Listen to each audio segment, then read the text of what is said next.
When discussing the most annoying champion in League of Legends, opinions are often divided. Some might say it's Teemo with his invisible mushrooms, or Yasuo with his wind wall, while others argue for Zoe, Yone, or Soraka. But one champion has consistently stood out as the epitome of frustration since his release in 2009, Shaco, the Demon Jester. Shaco's kit is unlike any other in the game. He's not just an assassin, he's a trickster, a disruptor, and a master of psychological warfare. Whether it's his ability to one-shot you out of nowhere, set invisible traps that turn fights upside down, or confuse you with his clone, Shaco is designed to make your life miserable. But what makes him so uniquely frustrating? Let's dive into the history of Shaco and break down why he's the most annoying champion to face in League of Legends. When Shaco was released in October 2009, he was unlike any other champion in League of Legends. While most assassins at the time, and frankly since then, all have the power to single-handedly carry games, he wasn't a champion that can take over a game and 1v9. Instead, Shaco was a trickster and a master of chaos, a champion that would tilt you and your team to the point of surrender. His entire design revolved around making the enemy team's life miserable. Shaco's kit was simple but incredibly effective at creating frustration.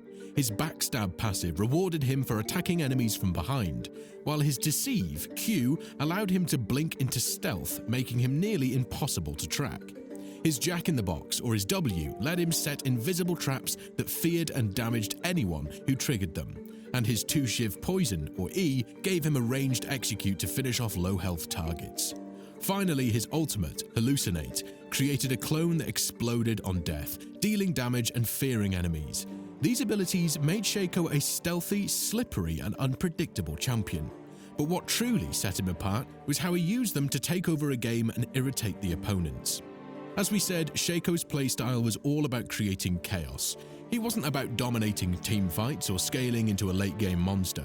Instead, his strength was in his ability to tilt the enemy team and force them to play on his terms. And how did he do that? Well, from the moment the game started, Shaco was a threat. He could invade the enemy jungle with ease, using his deceive or Q to sneak past wards and jump over walls to ambush the enemy jungler. If you were playing against a Shaco, you could never feel safe in your own jungle. But Shaco's early game dominance didn't stop there.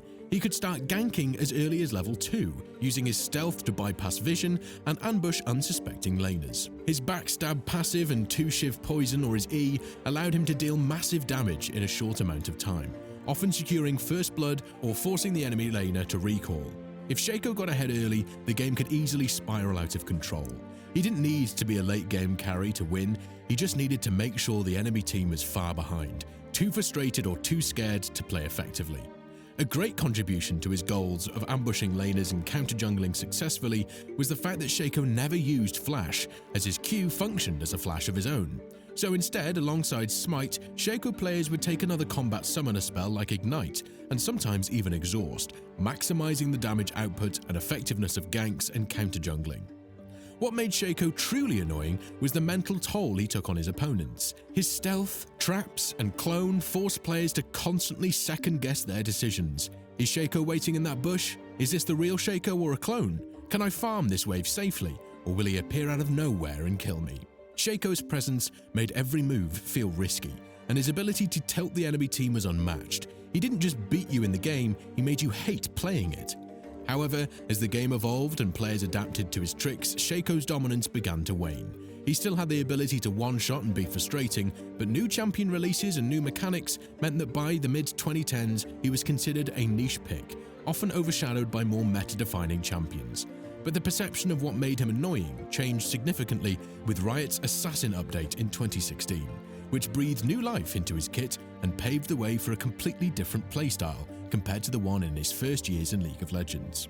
In Shaco's first few years, AD builds with critical strikes were his bread and butter, creating frustration for players who struggled to counter his burst damage.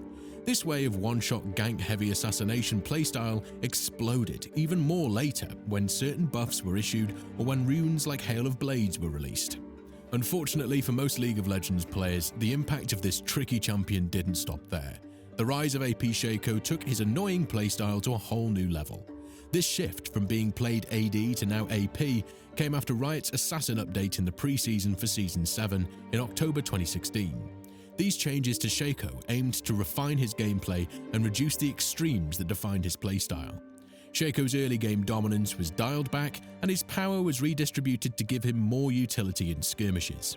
He saw his passive and Q changed, but most importantly, his W was adjusted, as well as his E, which worked in favor of AP Shaco. Finally, his ultimate became more versatile, with the clone now spawning 3 mini-boxes upon death, adding chaos and area control in teamfights. These changes shifted Shaco's focus from burst-heavy early-game dominance to a more utility-based playstyle that rewards strategic setups and extended fights. Suddenly, Shaco wasn't a one-shot assassin, he was a controller, a disruptor, and a master of mind games. AP Shaco changed the way players thought about the champion, and it made him even more frustrating to face. At the core of his power was his W, the invisible trap that scaled exceptionally well with ability power. The AP allowed the boxes to last longer, deal insane amounts of damage, and fear the enemies when triggered. With enough AP, Shaco could turn entire sections of the map into death traps. For example, before Dragon or Baron spawned, AP Shaco would flood the river and choke points with boxes.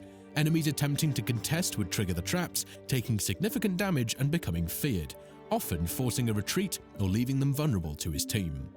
A key buff allowed his boxes to damage multiple enemies instead of just one, while also getting a buff on a single target damage. This made it possible to chunk 30 to 40% of an unsuspecting ADC's or mage's health, leaving them easy targets.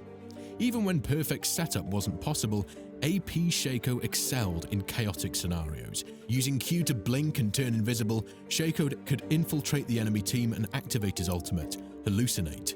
The clone created confusion as enemies often mistook it for the real Shaco, attacking it only to trigger its AoE explosion, dealing heavy damage and spreading fear.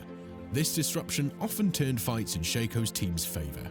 Mastering AP Shaco took patience, but the reward was a playstyle built on deception and control. It wasn't about raw damage, but about manipulating the battlefield, forcing enemies to second-guess every move.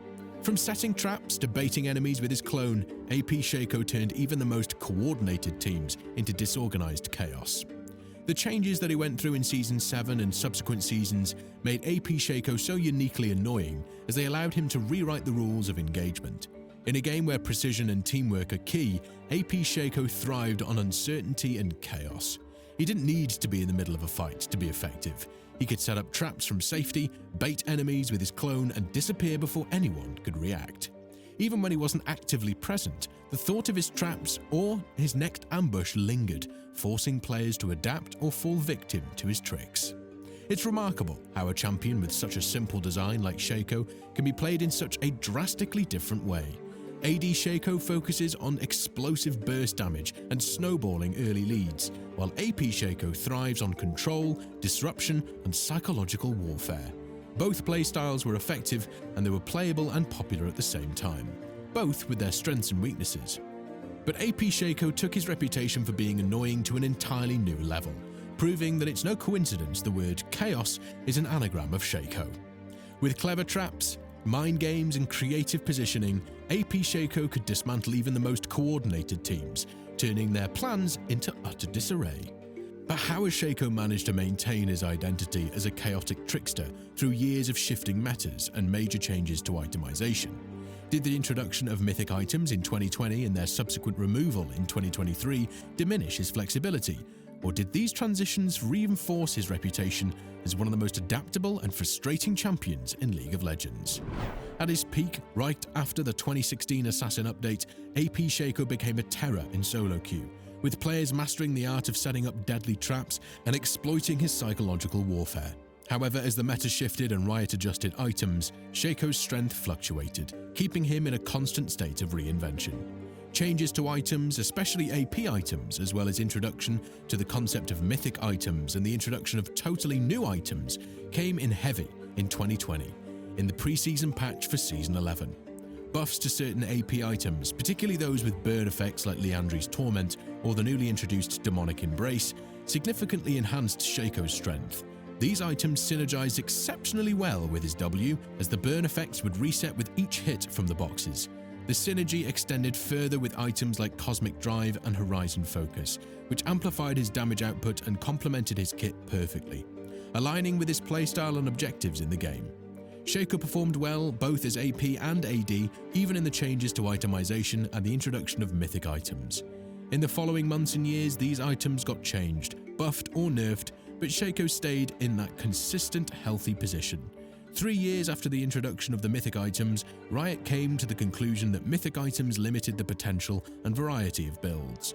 That's why in late 2023, on the preseason patch for Season 14, Riot decided to backtrack on their decision of introducing mythic items and remove this concept from the game. Maybe unsurprisingly, the adaptable clown did not really lose any power. In fact, he probably gained even more flexibility to itemize versus different compositions, as the new items like Malignance, Blackfire Torch and others suited him very well. It's fair to say Shaco has not lost his flair, signature moves and impact on the game, even today, 16 years after his release. While his presence in professional play is non-existent, he can often be seen in solo queue, but now players have a lot more resources to work with, so they adapt, especially very good Shaco players. They play him AD when they can abuse the junglers, one-shot carries and snowball a game early, or they go AP when they think they can farm, scale and win decisive teamfights later in the game. A more recent trend, though not entirely unheard of in past years, is the rise of AP Shaco in unconventional roles like top and support. While AP Shaco top was popularized by the legendary Pink Ward, the support variation follows a similar concept. The strategy in lane revolves around two main objectives: poking enemies with his E, often enhanced by runes like Arcane Comet and Scorch for consistent damage over time, and setting up jack-in-the-boxes to control the map. These boxes act as makeshift wards when placed at key entry points, and they deter jungle ganks as they can be triggered by the looming jungler. In addition to that, in the lane, Shaco could create a chaotic minefield to counter enemy engages. This playstyle not only frustrates opponents, but also highlights Shaco's ability to thrive in creative and unconventional roles.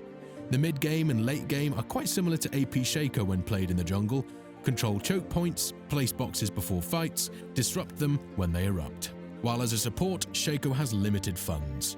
He simply is not a champion that needs a lot of resources to be a nuisance. One item like Leandri's Torment or the previous mentioned Blackfire Torch and Malignance are enough for his boxes to do chunks. Not big enough to put them in a kill zone, but annoying enough to make the target easier to kill by another team member on the team. And there you have it, the chaotic, frustrating, and endlessly entertaining history of League of Legends' most annoying champion, Shaco. From his early days as a stealthy assassin to his evolution as a master of deception and disruption as an AP carry, to a champion that can be played in multiple roles, Shaco has stayed true to his core identity, a trickster who thrives on outplaying and tilting his opponents.